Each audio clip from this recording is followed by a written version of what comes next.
What's up, everyone? Welcome to B12 Podcast. This is episode 203, coming at you after week 2 of NCAA football, which for the Big 12 is already nuts. With me, as always, Garrett Sauls, EJ Hayes. We are back. We are live. Probably not for you, though. We did get into iTunes, so if you want to subscribe to our YouTube, make sure you do that. Also, you can get the audio version only, either on Clip, CLYP, or on iTunes. You can go subscribe, search for Big 12 Podcast. We are up there. I'm Chris Armstrong, and right now we are going to recap week 2. And for the orange-colored Army, it was a complete bummer. We are ready for this week to be over. Getting ready for Pitt, but let's talk real quick about Central Michigan. Does anyone want to volunteer to bleed their heart out for the next few minutes? So, part of me wants to go on a long rant about how we got screwed and how it's ridiculous and all this stuff, but it all comes down to we aren't playing well at all. To put ourselves in a position to lose the game on a last-second play, whether it should have been played or not, I'm telling you, yes, Central Michigan, they're the best team ever. That's not a Power 5 ever. That's not whatever. Notre Dame, not really. They're a really good team. They have a solid senior-level quarterback. They had a really good year last year after we barely beat them. I'm tired of hearing all that because you're supposed to beat that team by 30, okay? So I don't know if we've just lost killer instinct. I don't know if it's just – I have no idea. But you can't put yourself in that position to make the most crazy blunder ever from everybody's perspective. So I saw a lot of – crying on Twitter all week about how we, they should give it back to us. Possession is 9/10 of the law, or at least it was at one point. The law may have changed, but if not, they own that possession. They own that win. They aren't going to ever give that back, obviously. No. So I don't even want to hear that kind of stuff. I was literally in shock. I was just like watching with my head kind of cocked, like wondering what alternate reality I was in, where we're just going to award them a new play. Shortly after, I thought it was interesting that it showed the Florida State OSU game on Twitter. They were kind of running down. That's exactly how they beat us 2 years ago. It was a close game, and everybody doesn't remember that because Florida State, he won the Heisman that year. They won the national championship that year, went undefeated. And OSU, they literally beat OSU on the exact same play, the exact same way, threw it deep, nobody down there, didn't call intentional grounding, whatever. Correct me if I'm wrong, and I feel like I'm very much wrong. I thought intentional grounding only happened if you didn't throw it past the line of scrimmage. Is that an NFL rule, or is that a made-up in EJ's head rule? That is a legit rule where if That's one of the conditions that it has to fulfill. You can't be inside the tackle box, and there needs to be somebody within a reasonable halo.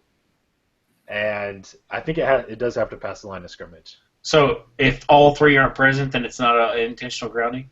Because he threw it like 40 yards past the line of scrimmage. Right, but nobody was there, and he was in the tackle box. So which one is it? Is it 2 of 3? Like, what's the point of having the third one if it's not part of the conversation? If he's outside the tackle box, he could throw it away. If he's inside the tackle box, there needs to be a receiver there within like a certain amount, and it has to get past the line of scrimmage. Actually, I don't know about. Do you see what I'm saying? Do you see what I'm asking? Because he was in the tackle box, there was no receiver, but it was 40 yards past the line of scrimmage. But there was no receiver, so that requirement wasn't fulfilled. Okay. So it's 2 of 3. Because he didn't fulfill the third requirement for it to be an intentional grounding. Meaning I don't think it's not 2 of 3. It's is he in the tackle box? Yes or no. It's like more of a flow chart. Is he in the tackle box? Yes or no. If yes, then did it go past the line of scrimmage? If yes, then was a receiver close by? Okay. Huh. But even then, I don't think it was necessarily about whether it was intentional grounding or not. It's what happens afterwards. So Right. in any other situation, it's a turnover on downs or whatever it ends up being. But since it was the final play, and they did that, and within the scope of the rule, the correct punishment is nothing. It's like getting unsportsmanlike conduct call after you score a game-winning touchdown. It's not going to matter. Like what? Okay, yeah, the refs have to call it because that's their job, but it's not going to matter. It's not like the other team gets a free play, like essentially they gave or CMU, in this game. So. Well, so I'd like to think that in 30 years we'll still know this rule because of this situation, which is awesome that it happened to Oklahoma State. Yeah, you're welcome, NCAA. You're welcome. This will never happen Everyone. again. Not the first time. No, It'll never happen again. No. That's not the first time. I know they don't deserve another play because I watched that. Remember that back in the day, that real crap storm they had for a whole week? By the way, I'm tired of this week. I want this week to be over because of this crap storm. So Garrett had some interesting thoughts on this. So go ahead, Garrett. Yeah, so after this happened, literally once turned off the TV, I did not read any blogs. I did not watch any more football. I was just done. I was like, I'm not going to invest any emotion into this. I'm not going to even entertain the thought of it being overturned because it's not going to happen. The NCAA never does that. It never will, especially not for OSU, if we've learned anything. But it just became pointless. And then I got to thinking about it, and you know what? It's kind of karma from last year. We may or may not have won a few games on some dubious calls, and so we're just getting paid back for it. And so, do you think that 10-0 that we're going to basically be hosed in every way this year? We're destined, or do you think the karma is caught up? Well, I think I don't know. I think karma's caught up pretty big because the games in which it was questionable whether or not we should have won. Like the ones that come to mind are like Texas and K-State, like the phantom first down, and then obviously the whole debacle at Texas and everything like that. Those were games I think that really could have either gone either way. But this is a game where you're not supposed to lose to CMU. If you lose to Texas, okay, that's understandable. If you lose to Kansas State, that is fine. But losing to CMU, I don't care how good they are. I don't care if Cooper Rush goes and becomes the next Tom Brady. It's just not supposed to happen. He won't. But my whole point in this is it is what it is, and I'm kind of glad that they got knocked in the mouth earlier on. Hopefully it makes them play with a little more desperation because OSU has a real tendency to play down to competition. That much is true. Them playing the way they did does not surprise me at all because this is what they do in situations like this in the non-con. They'll blow out your Savannah States and your whoever's, but when you have a team that's moderately good non-con, they're going to overlook them. They're going to play down to their competition, and they're going to make it closer than it needs to be. And that's what happened, and they got burned. So we could talk about all of this, the time of possession, whether the call was right at the end, whether Mason should have just run around for 4 seconds, even if he went to the 1-yard line and then fell down, to the back, his end zone, whatever. We could talk about all that. I'm almost ready to move on. Mm-hmm. I still don't understand why we didn't Justin Blackman it, running out the back of the end zone. What the heck? Shoulda, woulda, coulda. But that's so dumb. That was totally a Gundy thing. Gundy did that. I've never seen anybody do that before. The A&M game. I've never seen anybody actually just take off running with their best player. I mean, in theory, you're like, yeah, okay. I just hadn't seen it before that. Mm-hmm. And I'm like, Gundy, do the thing. And when it's like, even Stoops came to his rescue. Even Stoops was like, I don't know if Stoops is the guy you want to have your back on for questionable calls. I know. Because Stoops is like, you should have punted it twice. Yeah. My initial reaction was, Gundy, what are you doing? But ultimately, he made the right call. If the rule would have been applied correctly, He made the right call. And again, the whole point of this, I am not so much concerned with how the game ended. It sucks, whatever. But I am more concerned with offensive inefficiency and how they played to get themselves in that position in the first place. That's the real issue here, not that they lost. Whatever. You can deal with a loss. I don't care. We're not going to go win the Natty or anything this year. I think that's a little pie in the sky. But by the same time, and maybe this segues kind of into the other teams because we could sit here and vent about that all the time, but maybe we should go see a psychologist instead. I don't know. Mm-hmm. But, after this game, I had a lot of friends who kind of were like, the sky is falling. We won't even beat Kansas this year. Your typical OSU, drown yourself in sorrow whenever you lose a game you shouldn't have lost. But looking at the way the Big 12 played last week, I think there are a few teams who took care of business, but let's not act like the rest of the conference has been incredibly impressive. I think things are going to be a little more chaotic and even keel across the board this year than they ever have been in the Big 12, if I'm being perfectly honest. Yeah, so let's talk about a little bit about Arkansas TCU. Double overtime game. TCU gets in there, gets down to the wire, losing double overtime 41-38. And it was 28-28 at halftime. Or I'm sorry, at the end of regulation, it was 28-28. So not a lot of scoring going on here either. No. Until the overtimes. This was TCU again. I think we saw their true colors against South Dakota State the week before. And, maybe it was wishful thinking to say, oh, well, they're getting used to it. Maybe they overlooked South Dakota State. That's perfectly normal. But I think losing to a subpar Arkansas team, because let's not act like Arkansas good team, and having the end of regulation be 28-28 when you're supposed to have Kenny Hill, who everyone's revering as the next Trevon Boykin, I think it shows some issues on their part. TCU should have just completely outgunned Arkansas in every way. You know what I mean? This is one of those games where Arkansas is a slow, grinded out team.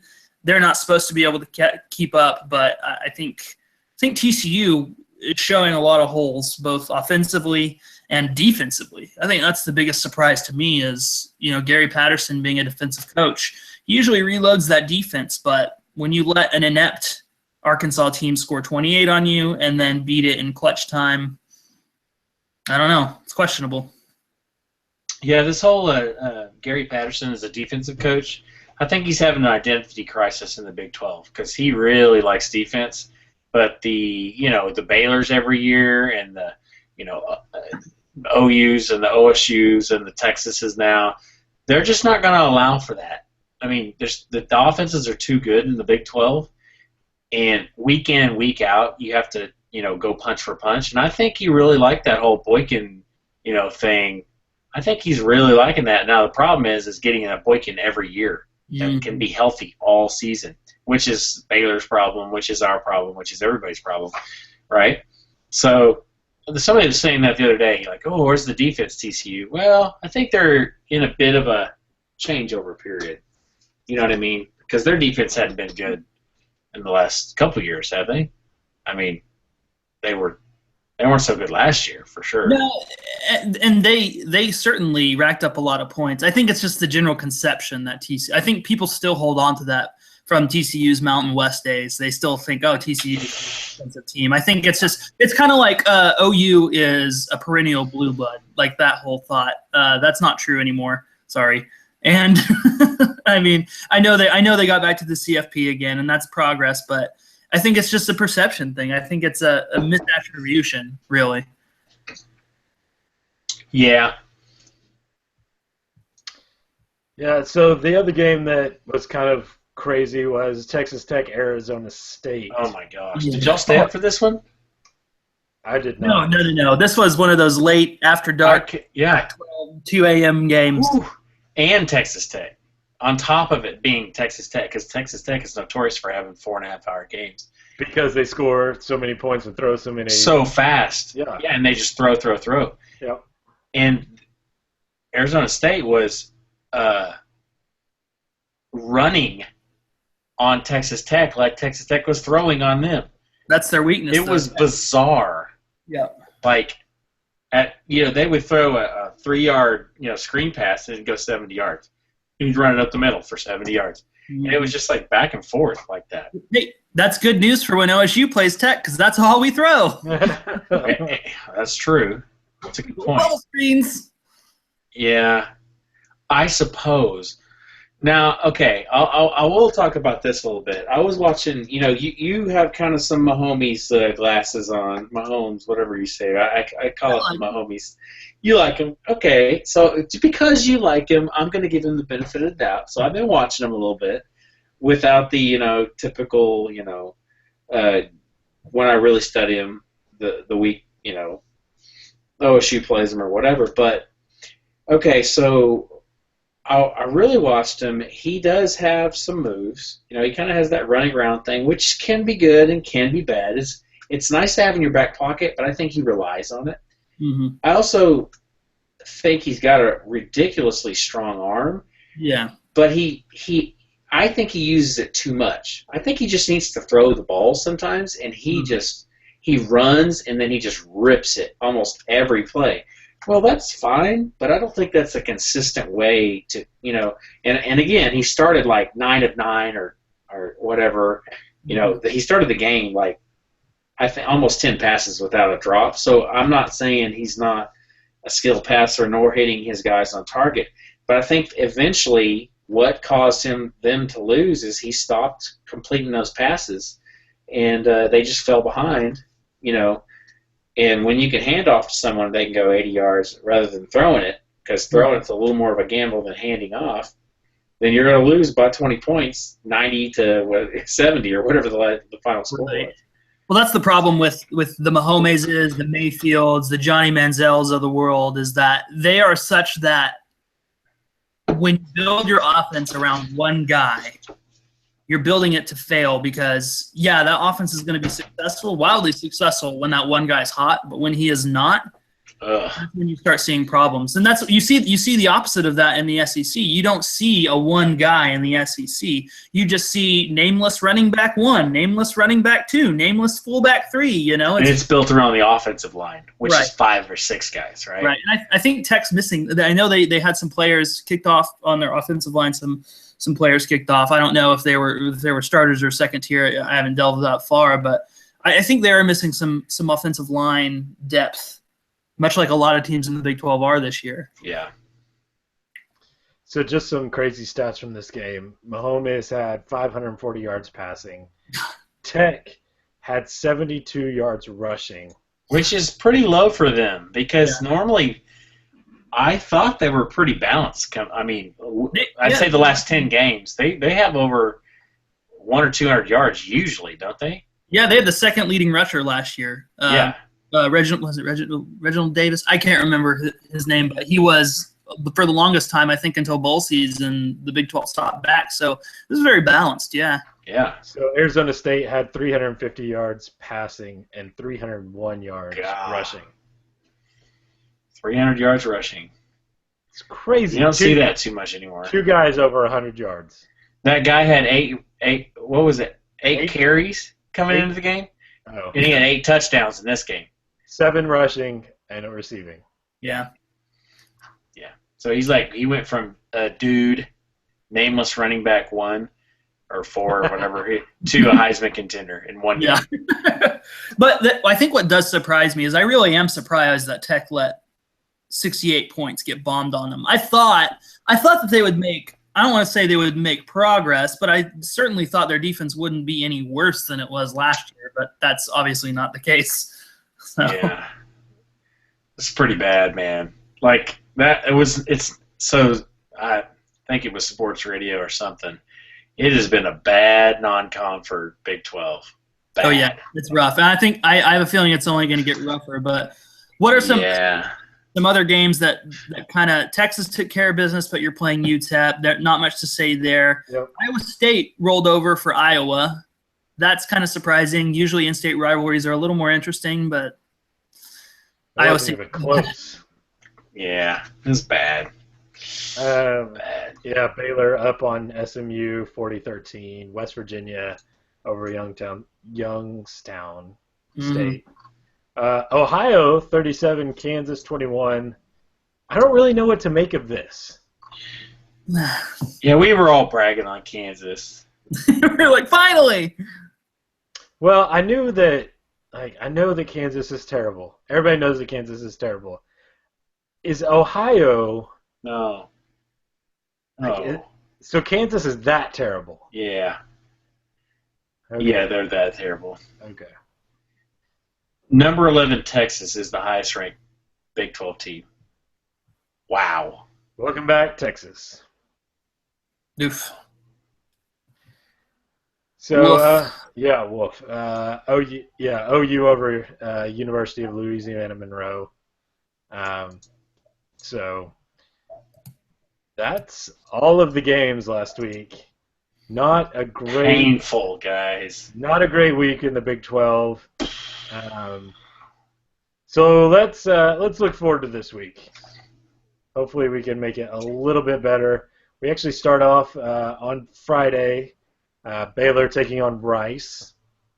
And then on Saturday, well, do you guys know anything about Rice? I don't.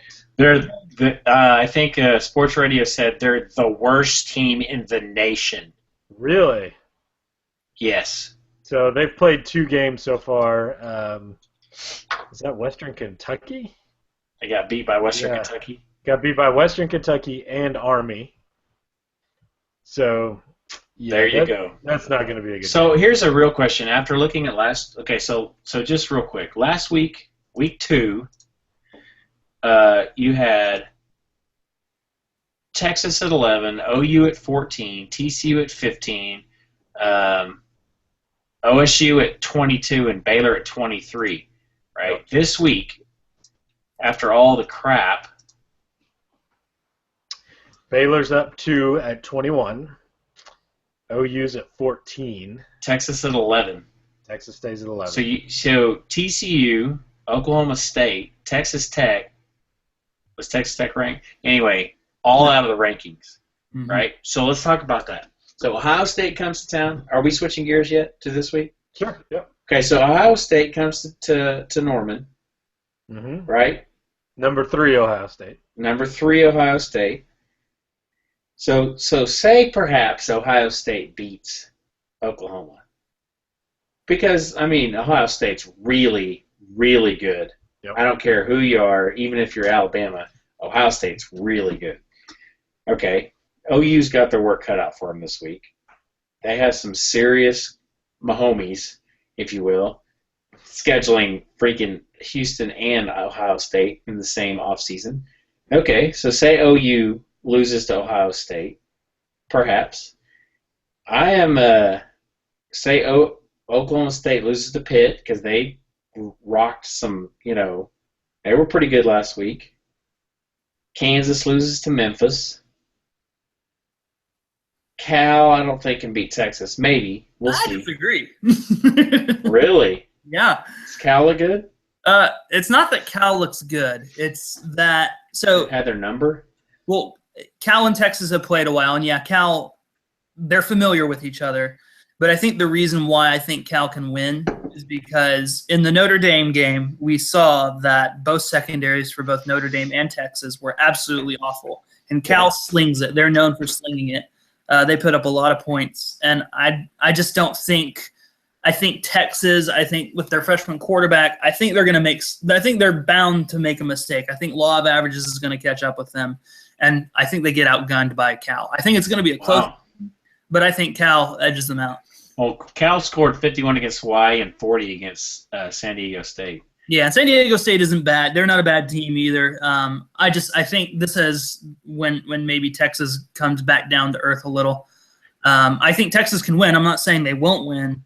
I just think it's going to be a close one, and I just have a feeling that Cal's going to. Do you think Texas can ride this freshman? I mean, he's got a nice kind of corner throw. He's kind of that corner throw. Think they can ride him? I mean, is this going to blow up in their face eventually because he's a freshman, or are we looking at the next Colt McCoy here?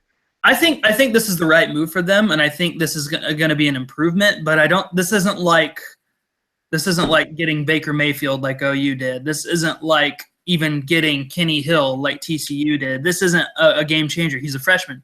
He's going to need some development. And I think he's going to make some mistakes down the stretch that are going to cost him some games. And he'll be impressive at times, but it's going to come back down to earth. I'm betting it. Probably around the time they play Big 12 teams. Yeah. Or Cal. Okay, so the point of this is say OU loses. We'll just say OU loses this weekend.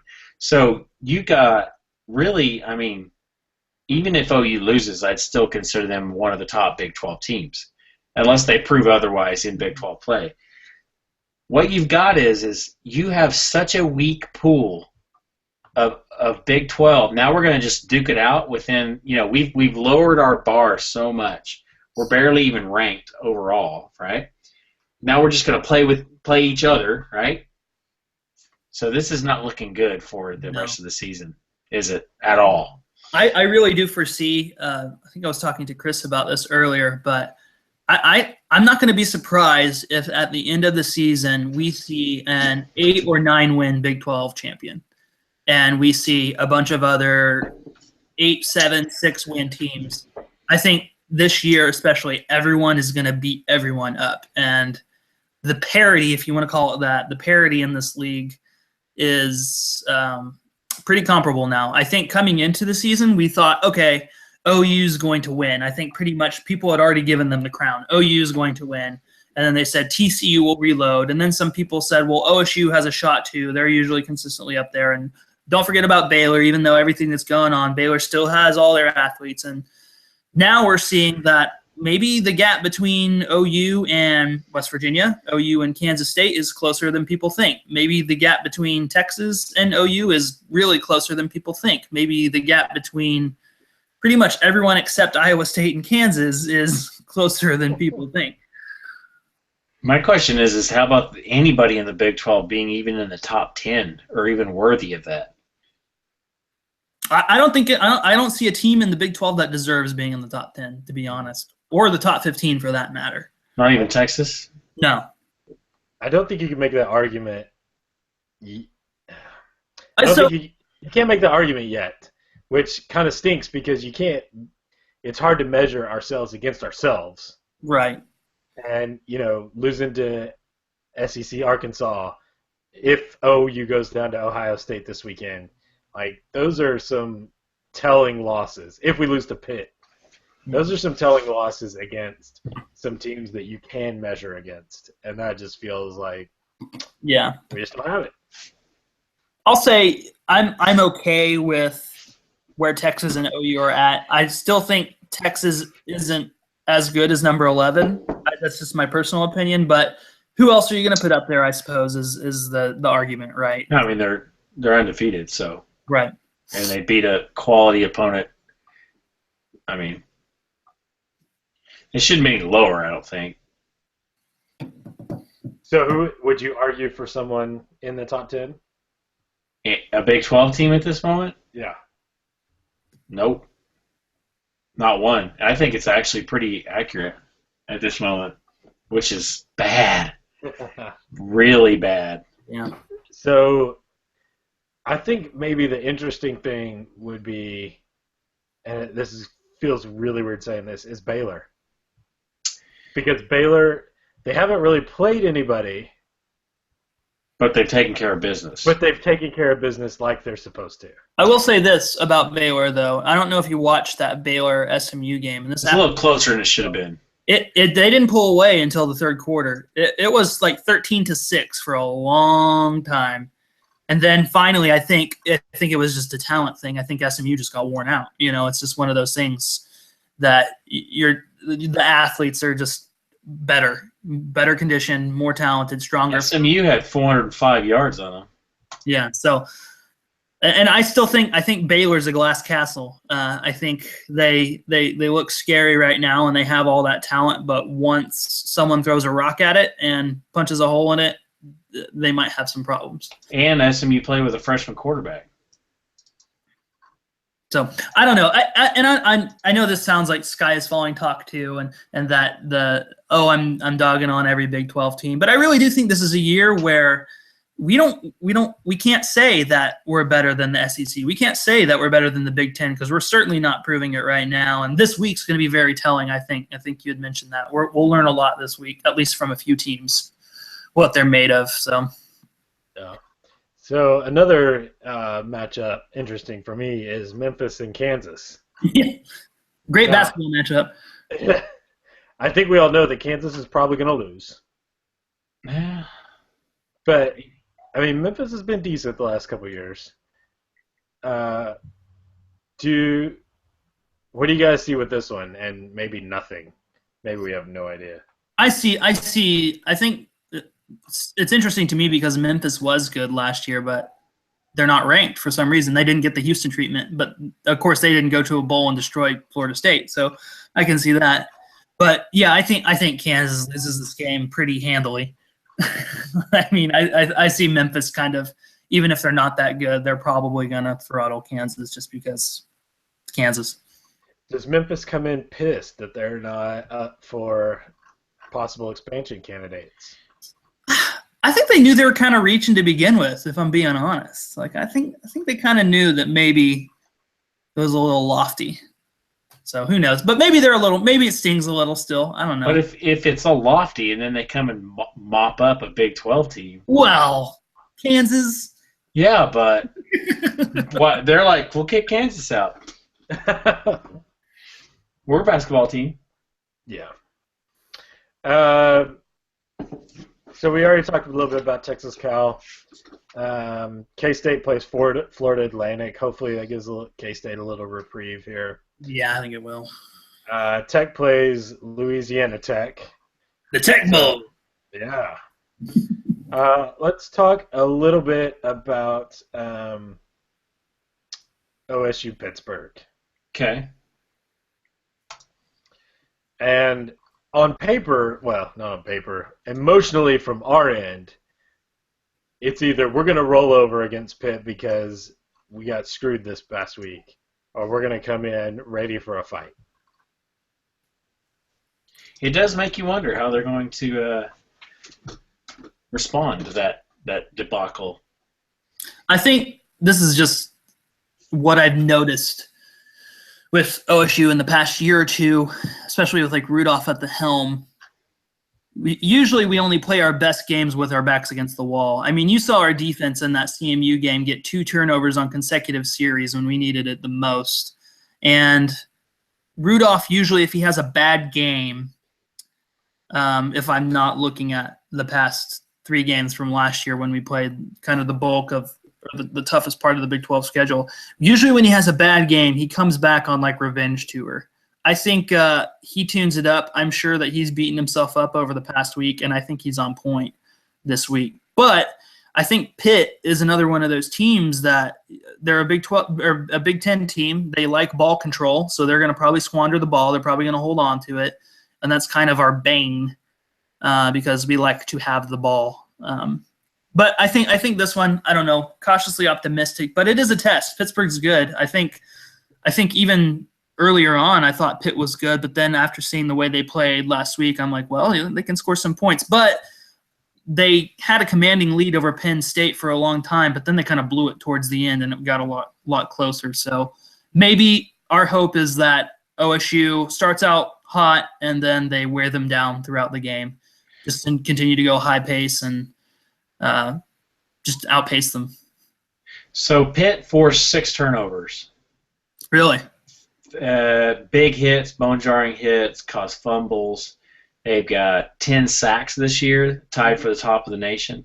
So it sounds like their defense and their running game is, and I'll be honest, those aren't 2 things that help OSU very much right now.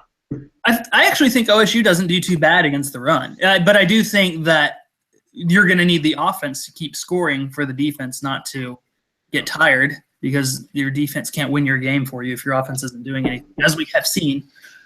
So it looks like the way to beat Pitt is to force them to pass. Mm-hmm. Let's see. I'm trying to find. We have good strength on the edges, and that interior has looked good, that interior D line. So if they can get pressure on them, So my real question is do we get James Washington tuned up? Does he get 100 yards this game? And does Mason Rudolph calm down a bit and start throwing some balls that are catchable over the middle? Oh my gosh, Mason is going to get somebody's head knocked off during Big 12 play if he doesn't bring his balls down. Like, If he didn't let his balls drop? yeah, if his balls don't drop. If he doesn't get his throws down, he is throwing them so high, our guys are having to go up and get them, and somebody is going to get taken out. I will say I wasn't impressed with the offensive scheme though last game. Oh, I saw a bunch of two receiver sets. It wasn't right. It didn't seem like OSU football at all. Okay, let's talk about that for just a second. And I know everybody's fire your sitch. My wife still won't say his name properly because she's still pissed that we hired him, period. So, in all honesty, how many more games like that do we have to have before Gundy takes a stand? I mean, we cannot continue to have just a lack of actual. I mean, you tell me. I just feel like we've gotten worse.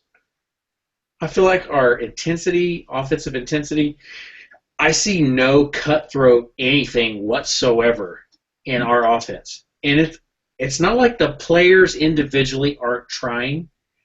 I just don't see the swagger. You know what I mean? Mm-hmm. And maybe I don't know what it is. I think that's the difference. I think we have the players.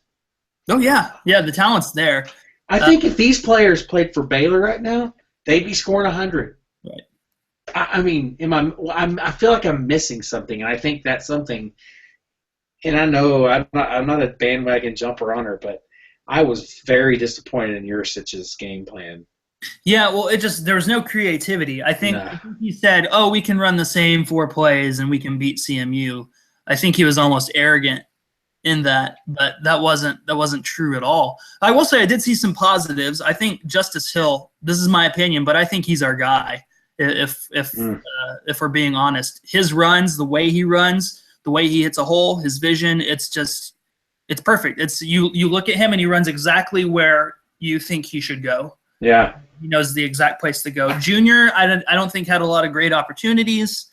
Yeah, he had basically 2 opportunities. He touched the ball twice. Carson had a good run or 2, but then he had some very typical Carson runs. I don't know. Again, we've talked about this. I don't know if that's the scheme or I don't know if that's just him or what. You know, I think Carson has to run angry at all moments. If he doesn't, he becomes very average, which is sad for a guy who looks like he does. Who I believe works hard. Another positive. This is something to look forward to. How about that 53-yard field goal? Let's Holy hang smokes! your hat on that one. Yeah, where did that guy come from? That was awesome. That is so promising. Now he needs to do kickoffs out of the back of the end zone every time. He does, and so he did it the first game, and he actually kind of struggled with that. So he's a walk-on from Philadelphia, if I'm not mistaken, Matt Amendola. And he was the trick shot guy. He was doing all sorts of trick field goals and stuff, and people were excited about him. I definitely think he's next in line for the good Cowboy kickers. But I think this game in special teams, we saw a lot of improvement from him, obviously with the 53-yard field goal, because that was beautiful. Like, yeah. It wasn't even it was comfortably in, you know. Wow. Yep. All right. Who's next? Chris. Well, I was just going to go back to Pitt for a minute. In the Penn State-Pitt game, their quarterback only threw for 91 yards. Wow. How many attempts? 15 attempts, 11 completions, 91 yards, 3 touchdowns and a pick. But I like that because think about 3 touchdowns? Yeah. Wow. I was going to say, think about our play against CMU. We got exposed by Cooper Rush here or there with a few passes. But I do think the pass coverage was actually fairly good. We saw a lot of good deflections and stuff. But a lot of turnovers, a lot of several interceptions. They especially at the end there. I mean, he threw 2 interceptions there at the end, didn't he? Mm-hmm. Yep. 2 turnovers at the end is all you can hope. That's all you can ask for. Mm-hmm. Just can't take advantage. All right, let's. We already talked a little bit about Texas Cal. let's talk about the big game of the week: Ohio State, OU, in Norman. So Ohio State's number 3. This is the first time since Nebraska in 2000 that OU has been an underdog at home. Ooh. Under Stoops. Ooh. In which OU beat Nebraska by a couple, 3 touchdowns and went ahead. When Nebraska was number 1 in the nation, went ahead and won the national championship that year. Now, obviously, this is a little different, right? That was the first year of the Mike Leach-esque storm, if you will. With I'm going to throw it 70 times and see if you can figure it out. But that's kind of interesting. First time in however many years, 16 years, that OU's been a dog at home. Well, which, that pissed me off right there, just hearing those words. Yeah. I think it's interesting, though, because I don't think the home field, I forget what it's called. I think it's Lewis Field as well. I can't remember. Or maybe it's Owen Field. I don't know. Owen Field. Yeah. Mm-hmm. Their advantage hasn't been what it has been. And I don't think that's so much because people used to talk about OU's home advantage and stuff like that, and you just don't win there and blah, blah, blah, blah, blah. But I think that had more to do with the quality of OU's teams than it did the actual fans.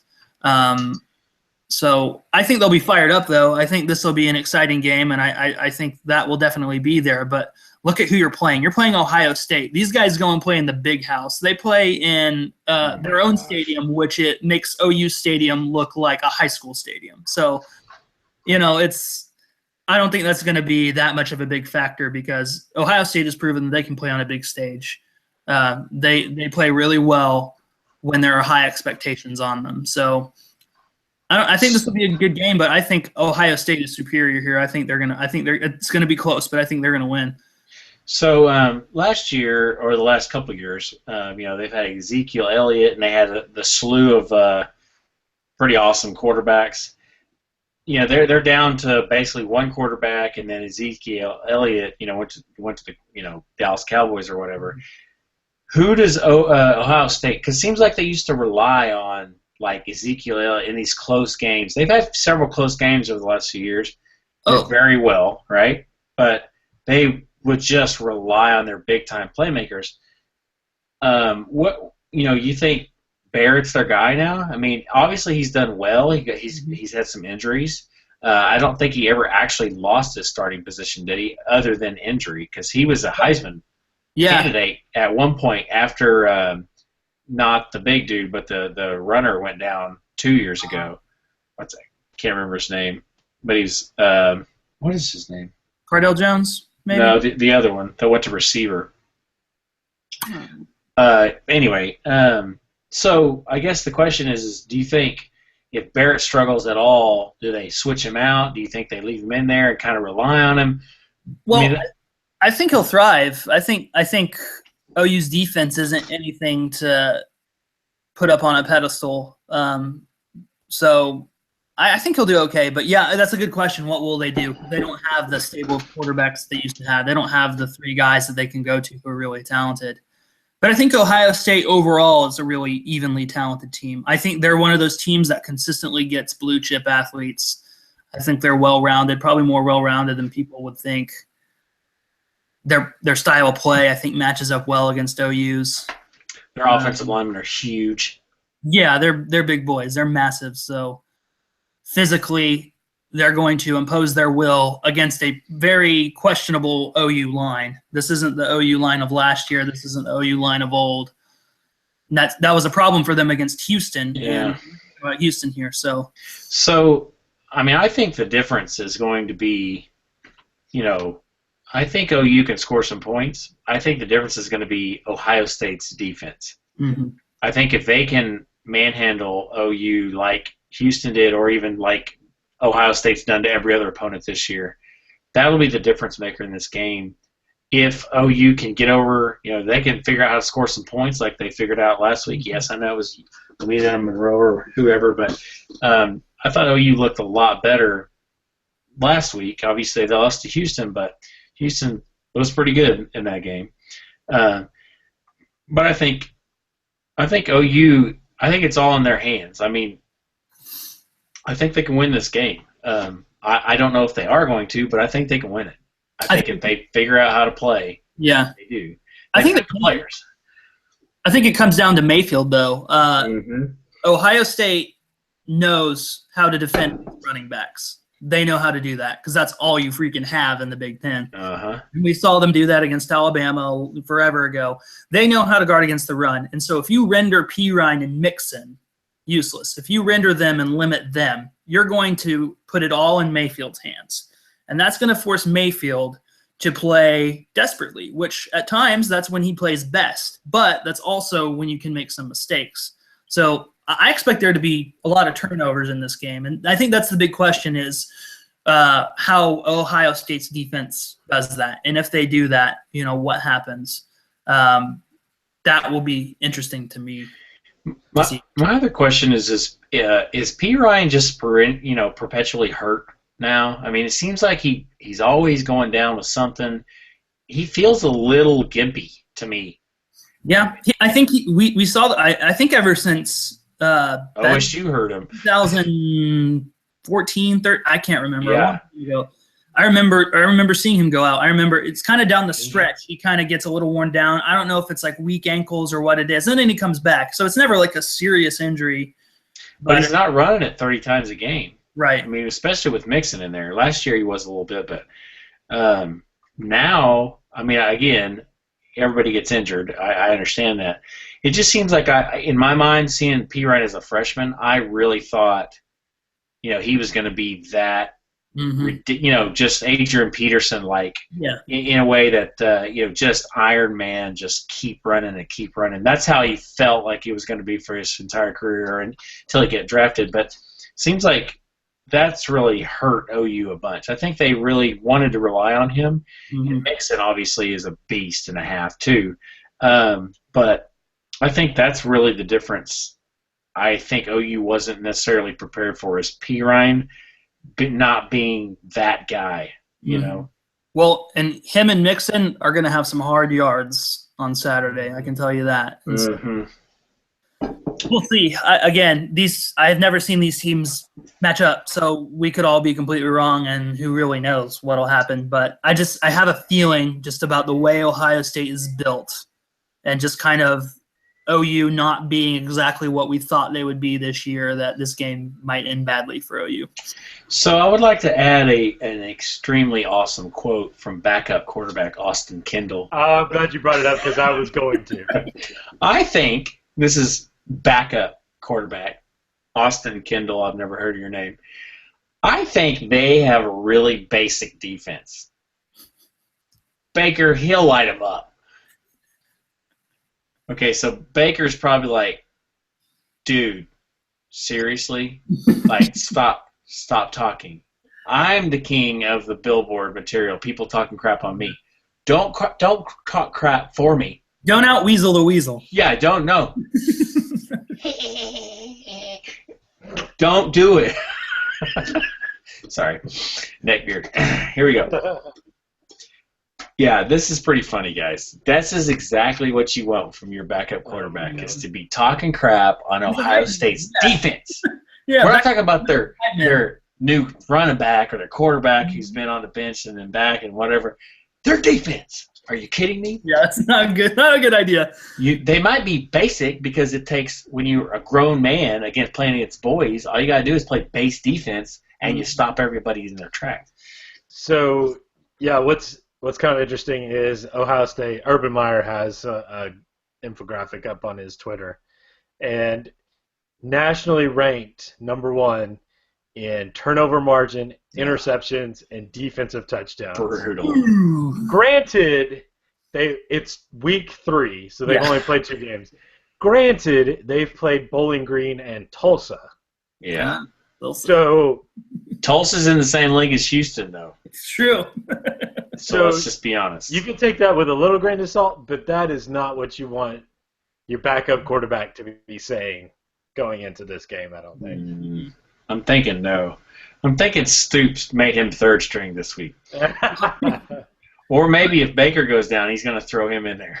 That's another advantage I think Ohio State has over OU is that Urban Meyer is 10 times the coach that Bob Stoops is. So based on coaching alone, would you give not based on coaching alone, based on everything, would you give the edge to Ohio State or OU?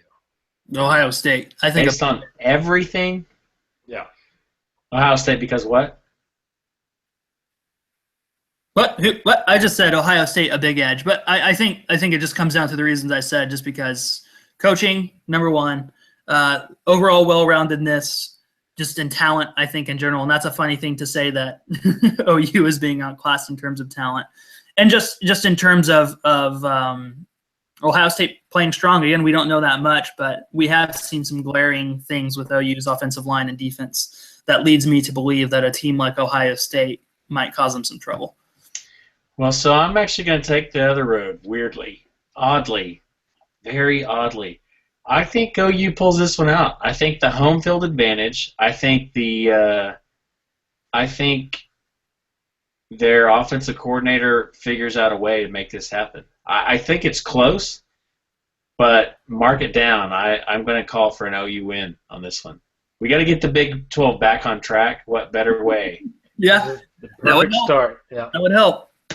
Although Houston looks like a number one team in the nation then, so fantastic segue. Let's talk a little bit about expansion in the last few minutes that we have here. Just if you're listening to us live, great. If you're listening to us on the podcast or whatever, we are recording on Thursday night, which means the Houston-Cincinnati game just wrapped up. Houston actually held on and rallied for a 40-16 win, and that is actually a little bit misleading because it was 19-16 for a while, and towards the end of the game. Yeah, well into the fourth quarter. Well into the fourth quarter. So to Houston's slight favor, Greg Ward Jr., their quarterback, got his shoulder hurt in the first quarter. Oh. So I mean, I don't know how much it hurt him, but I know that they were like messing with his throwing shoulder the whole time. Mm-hmm. So, for what it's worth. So, kind of the big news since we last talked about expansion. T. Boone Pickens came out and said Mitt Romney failed to convince him to take BYU, and T. Boone's picks are SMU and Houston. SMU? Why? Why ever SMU? No, never. Nobody cares about them. You bring no fan base. You only bring actual students. I think this just goes, for some weird reason, it just goes to show how much of a Texan T. Boone is. Mm-hmm. He's very Texan. And I just don't get that. Like, he's an OSU alum. Why is he pulling this Texas crap? And what the heck did Romney say? Jeez, Romney. Well, God. Romney is, he's Romney. And well, look, he's a little square. Let's not act like T. Boone isn't a little ethically dubious. So, Don't rush the monkey. Yeah. Don't rush the monkey. I'm not saying BYU is not in the same boat for their own reasons, but I can see that not working out. So then the other thing is Boren comes out and starts, as Garrett said earlier, pumping the brakes on expansion. We have I swear, this is like a modern day Dr. Jekyll, Mr. Hyde scenario, because it's like 1 minute like, Big 12 needs to expand. I hate the Big 12. I hate Texas. We need to expand because I'm a forward thinker. And then the next is just like, no, we don't need any teams. We're fine how we are. The round robin is great. It's just, make up your mind. And shut up. Please shut up. Yeah. You made him the spokesperson. Somebody, please stop him. Yeah, it makes you wonder if it's because of the loss to Houston. I mean, you know what I mean? Like, would that make a difference? I think he's hedging his bets a little bit by saying, no, we don't need to expand because, Houston kind of embarrassed us a little bit. Yeah, I mean, it's not good. like either way, the flip flop is crazy. Is it? What is Texas saying? Texas is saying nothing. Yeah, Texas. What is anybody else besides David Boren saying? Well, what's interesting is last I heard, BYU. I think you need 8 votes to get in officially, and last I heard, BYU had 7, Houston had 6, and Cincy maybe had 5. So I think that Who's not voting? Do they tell who voted? no, I think it's confidential, at least for now. Unless you're Or at Greg least, Swain. or at least I don't know, because I'm not in the media. Right. I'm just some guy. Yeah. Some guy.